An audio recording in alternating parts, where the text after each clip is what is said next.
All right, question 8. Use the diagram and information to complete the proof.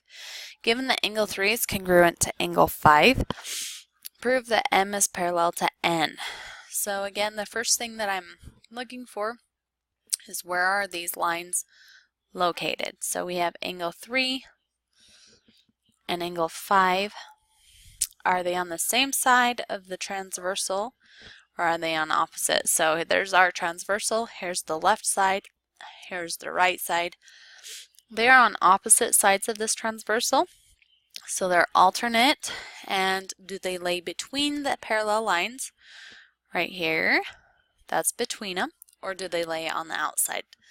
They do lay between them, so 3 and 5 are interior, since they're in between these two parallel lines, so they're alternate interior angles.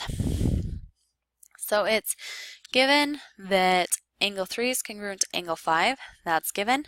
Angle 3 and angle 5 are blank. Definition of blank. Well, I'm going to look to see if they have alternate interior angles, which they do, right there. So then, now it just automatically jumps. M is parallel to N. So again, remember, if you didn't watch the last one, I gave a little bit about converse theorems.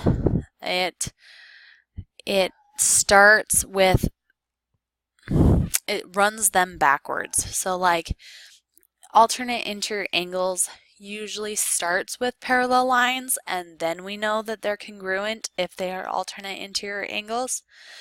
And the converse runs backwards. So it gives us that they're congruent, then we can prove that they're parallel lines.